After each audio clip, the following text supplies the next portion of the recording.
Welcome to Elevating Your Life, where each episode is dedicated to sharing valuable information, useful techniques, and empowering inspiration so that you can experience personal and physical abundance. Success and happiness are within your reach. I am your go-to gal who will help you find your happiness triggers and a true elevated life. I am your host, Paula Vail. Hello, everyone, and welcome. This is going to be a fascinating episode. You're just going to hear a fascinating story and information. I am happy to share with everyone today David Ditchfield. He is going to share information about his near-death experience, his NDE. He is also an inspired artist, composer, and author. This is just going to really take your breath away. So first off, David, I want to say welcome. Thank you. Thank you for having me along. It's great to be here. We are so happy to have you on the show. Brilliant. I would love to have you share a bit of your background and, tell us about what happened that day. Sure, okay. That experience. Well, up until the point of that accident that I had, I'd been living in London and I'd left school without any qualifications. So I was scraping by to make a living. And I'd basically hit rock bottom. I'd hit hard times. And my sister had invited me to come and stay with her and her family out in the country in Cambridge. So I was up there for a few weeks. And just prior to that, I'd met somebody who I just connected with, a really lovely person.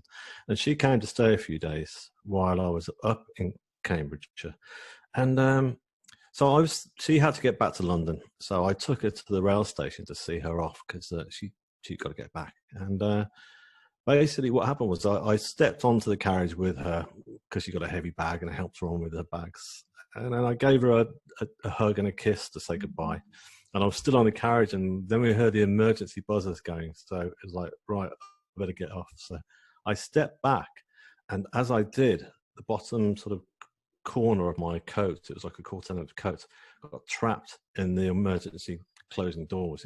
They just slammed to on this coat and I could not pull it free. I tugged as hard as I possibly could. So I looked around for a guard on the platform. There was no one there, nobody at all. So I started banging on the windows. There were 2 emergency buttons. I hit those, but nothing happened at all. The doors remained closed. So as the engine started to rev up, I was just looking into the eyes of my friend Anna. And I just remember seeing the look of absolute terror in her eyes because we both knew that the train was about to pull out. And I just felt at that moment, this is it, I'm going to die. And so it was a very terrifying moment when the engines really started to rev up and then it started to pull out. And it pulled out at such great speed. You don't realize just how fast trains actually go, until this happens to you. And eventually I lost my footing and I was dragged along the platform edge. And then I was sucked between the platform edge and the train itself, and under I went. And I went down into what can only be described as a complete hell. It was like being thrown around, like being thrown into a spin dryer on full speed, and I was just thrown around violently from pillar to post, banged against whatever was there. And it was like complete darkness, and I was just suddenly thrown to the ground. And then I suddenly found myself in between the actual rail track itself while the train was still hurtling ahead above me. And I just thought, it's not over yet. Some of the undercarriage could just come and hit me over the back of the head and that would be it. It would all be over. So I just remember thinking at that point, I remember thinking, think 007, think of James Bond, think of Indiana Jones and all the adventure movies you've seen when they're in that scenario and they keep their head down in between the tracks. And so that's what I did.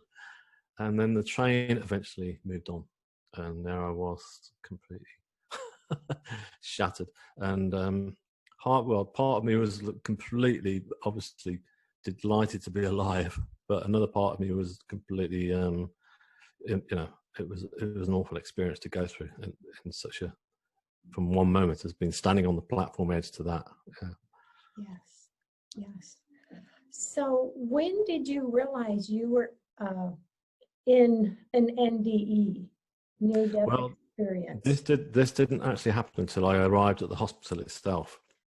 So the medical guys arrived pretty quick, and they jumped down on the track and they got me on a stretcher, and then we sped down the highway at great speed, and we arrived at the hospital. When I got there, there was a whole team of medics and doctors and nurses all waiting for me, and so they rushed me in to the emergency department, and I remember my family had arrived not too much longer after that point, and they were there, and they were, you know, the doctor who was the main surgeon, who was in complete charge of the whole thing, said, "Look, you know, your family are here. Would you like to see them?" I said, "Yeah, send them all in." So they came through, and my friend Anna as well. She was there. I was really concerned about seeing her because, you know, we'd just been through this incredible ordeal together, and I was worried how she would be feeling because I knew that, you know, she figured that I had actually died.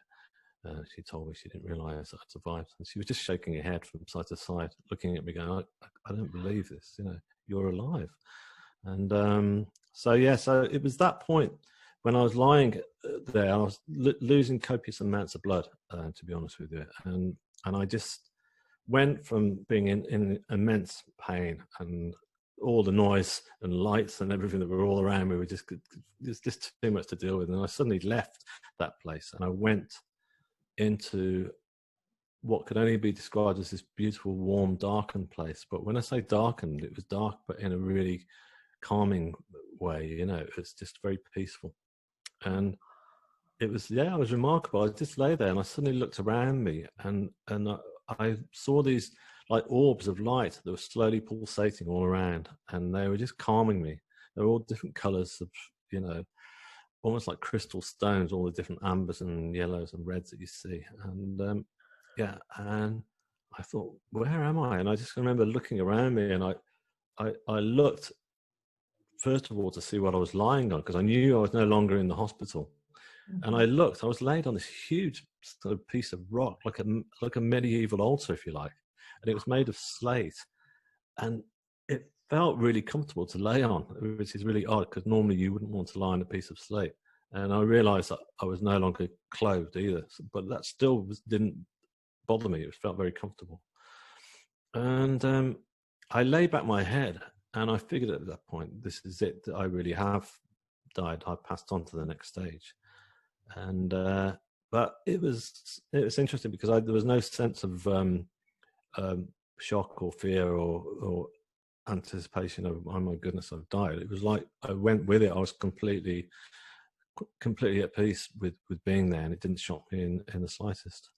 And as I lay there, I suddenly felt the presence of somebody else or something close by me, and I kind of looked up. I lifted my head, and just towards the right of my feet was stood this beautiful being of light. It was like an androgynous person, and with wearing like a very contemporary sort of basic, simple black T-shirt, but with this amazing, fantastic hair that was like this kind of like white blonde hair, and this sort of alabaster skin that was just glowing from within. But the expression that was coming from this being was just so reassuring and calming, and I felt completely under that the care of this person. And he or she was just constantly grinning at me and just looking at me, and I just felt, we know each other. Where do I know you from? You know, it's like, I don't know if you've ever been in a scenario where you've been to a party or whatever, and you start chatting to somebody, and you get that thing of like, I feel like I've known you for a lifetime, you know? Yeah, exactly. So it was like that, but it felt like it was by tenfold. I thought, no, this person is very important to me, and it's very much a part of my life. So I just laid my head back again and relaxed, and I just bathed in what was the sensation of unconditional love that was coming from this being. And I remember laying back, and I looked up the next thing I saw were 3 grids of white light that were closing in on me, very symmetrical grids. And I couldn't take my gaze away from these grids of light because the light that was coming from them was just so pure, and it was healing me. And normally I wouldn't be able to stare into that kind of light that was so intense, but with this I could. And so I just lay there and bathed in this beautiful light. And then I suddenly felt there was like I knew there was some other people had arrived at that point, because I felt just like you do. You feel like someone's walked into a room, and there were 2 female forms either side of me, and one of them was got like sort of dark brown hair and sort of greeny blue eyes, and very quite European looking, and whereas the other one was more sort of either American Indian or Asian Indian. You know, it was very hard to tell, but that kind of look to her, and she got this beautiful profile, I remember, and this lovely black hair, and they both had their hands that were just kind of like hovering over my body, and it's almost like a form of healing, like a Reiki healing or whatever, but they weren't actually, there was no physical contact. It was just slowly going over. And I looked down at my body, and I realized that everything, all the rips and tears and everything that had happened, all the dramatic wounds that I'd received, were all healed. Everything was back in place. So basically, to me, it was more like I felt it's like they were healing my soul as opposed to healing my physical wounds, you know. I mean, I guess they were healing both, because the 2 are intertwined, aren't they? Wow. Yeah, so at that point, I figured to myself, well, what about my family? You know, they're going to be, they were pretty distraught as it was. My mother especially, she was in tears, you know, and I just thought they're going to be completely upset now because I'm dead. And so I thought I'd look over the edge of this huge rock and hope to see them in the hospital, to see how they're doing. So I looked over, and as I looked down to my left-hand side, I didn't see them actually, but what I did see was this most beautiful and remarkable sight. And it was like a sort of huge waterfall of stars, and these stars were slowly cascading over the edge, and there were like shooting stars falling through the middle. And it was just a beautiful but vast sort of sight. And as I looked down, I could see stars falling into what looked like other galaxies, and then going from other galaxies into other universes, and way down into infinity, and down into more color, you know, more beautiful colors. So that was just, I suddenly thought at that point, actually, I'm not in a small darkened room at all. I'm actually in the universe itself. So I just kind of lifted my head over and was just filled with all this delight. And then the big revelation came at that point, because I suddenly saw ahead of me this huge tunnel of white light that was approaching me, just kind of coming in. But as it approached me, it was like, again, it was the beautiful white intense light in the middle, but this was like a huge amount of it. And then there was like these kind of rotating flames, you know, or very dramatic flames, but not at all frightening, just very awe-inspiring to look at. And they were just slowly circling around this light of this tunnel. And as it closed in, the energy that was coming off that was just so powerful that I felt almost like every single molecule of my body was just vibrating again with this sensation of unconditional love, if you like. And I just knew at that point that this was the source of all creation. You know, this was God. This was not the form of God that I'd always thought God would look like, as we all look at the Vatican ceiling in Rome. You know, this is more like, it's a huge tunnel of white light, and this is it. This is the source of all creation. So, yeah. And so it was at that point that I just, yeah, I know I'm glad that I could see that you're Takes my enjoying it. breath away. Oh, brilliant! Thank you. Yeah. Well, it's just the most beautiful. You know, every time I talk about it, I never go through the motions. By the way, I never do, because it's just I'm back in there myself. I'm back in the moment, you know, and it's never left me. But it was at that point anyway that I, you know, after lots of healing and lots of learning as well, you know, there was no conversation, there was no spoken word, but there was a lot of telepathy that would continue to go out throughout, and still does now, you know. And but it was at that point anyway that I suddenly found myself crashing back down to earth, and I was back in my body in the hospital, and the pain rushing straight through me, and the bright lights screaming into my eyes that I couldn't look into this time, and just the sound, the urgency of the doctors, you know, just throwing all these instructions around at each other, you know. So, and after all of this, you have said it's actually, you found and discovered new gifts that you had, didn't you? That's right, yeah. Tell us about that. Well, it all started pretty much from day one. I remember my sister had come in to see me the next day after I'd been operated on, and I'd been in surgery for about 8 hours. And she came in, and I was in this room. They give me my own room, so it's very, you know, it was very relaxing and calming. And she just said, as she was leaving, she said, "Is there anything I can get you?" And I said, "Yeah, could you get me a small sketch pad and a pencil?" And she was going, "Okay." And I was scared at that point that I was going to forget everything I'd seen. I thought I was the only person who had this experience. I knew nothing about near-death experiences up until that point. And so I was scared. I thought, I've got to tell the world about this. So I thought, I've got to paint it. That's the best way to show the world. So immediately I just had this, it was like an ambition, more than an ambition. It was like a sort of, it was like, I can't think of the word, but it was like a moment of like, yeah, I've got to do this. I've got to paint, and it's got to be big. It's got to be like a big Michelangelo, Vatican style Renaissance painting to get it across. So that's exactly what I did. And I'd never done anything like this before. I'd never had any training as an artist. And so that's where the painting started. And I just went on from there.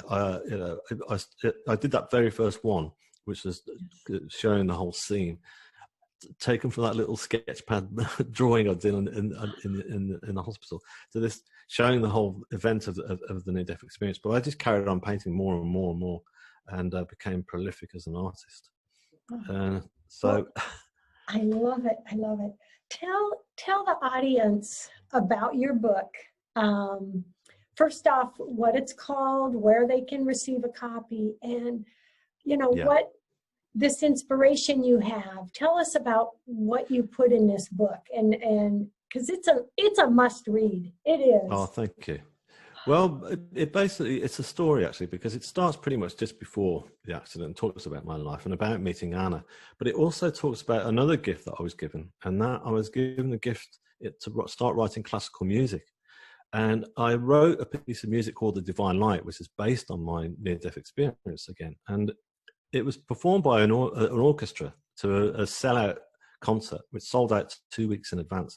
So it takes you through the whole journey of that happening and the whole thing, you know, the near-death experience, the whole episode. But it's a story that I like people to try and, you know, also get into my life and how it turned it around, basically. You know, from being, I was drinking heavily, I was on a slow slope into sort of, you know, bad news. So, you know, in terms of my life, but now it's completely turned around. So it takes you through that story really, and it talks all about my spiritual journey as well. So the book is called Shine On, and so that if people are interested, please go to my website, which is called shineonthestory.com. And there you'll find everything. You can listen to the music and stream that for free. You can listen to the symphony, and you can look at my paintings. And if you do want to buy the book, obviously, then you can, you know, there's a pre-order button on there, you know, which will take you straight through to wherever you are in the world, you know, to basically pre-order it through Amazon or what have you. Yes. So yeah, please have a look.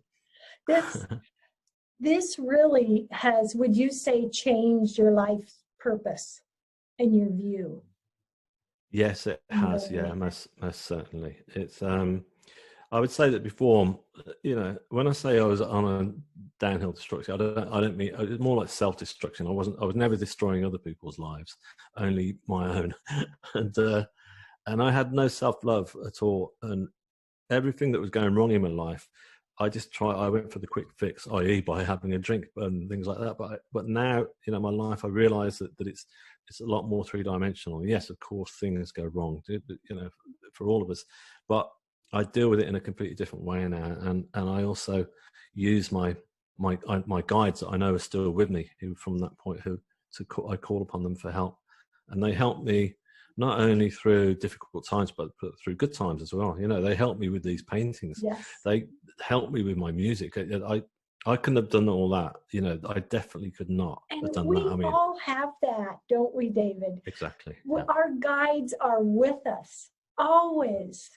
And that's such a beautiful thing. Oh my gosh. And, what I believe is your experience, you actually got, not to go to a place, to be right, there, seeing what you saw and felt. But it's wonderful to know we all have our guides. None of us are alone. We are loved, and absolutely, aren't we? Yeah, totally. Yeah, that's also very much part of my message. That whenever I do talk to people, and I say, look, you don't have to go through a dramatic accident like me, or a near-death experience even, to realize that you've got guides.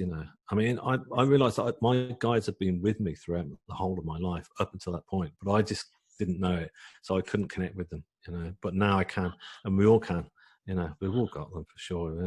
Like you say, we're all loved. I love it. We are. Oh, that is just powerful words. Beautiful, David. We just have a few minutes left in the show.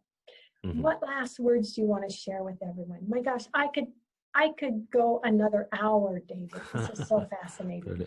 How do you want to end this with everyone today?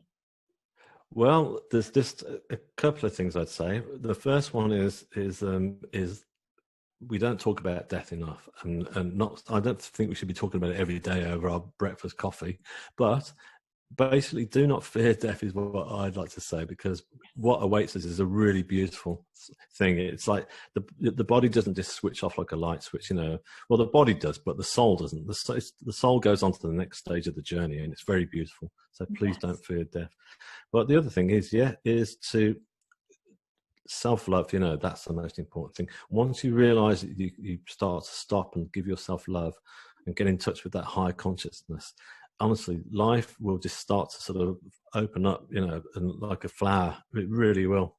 So yeah, just try but I just say that to everybody, just try and do that and just stop. I love that.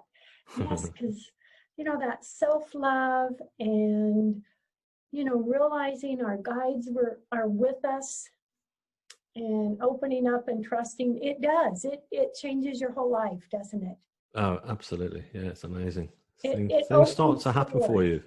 Yes. Doors will start to open. Yes. Instead of you trying to force them open because you think, I need to be in this place, I need to be that person or with that person.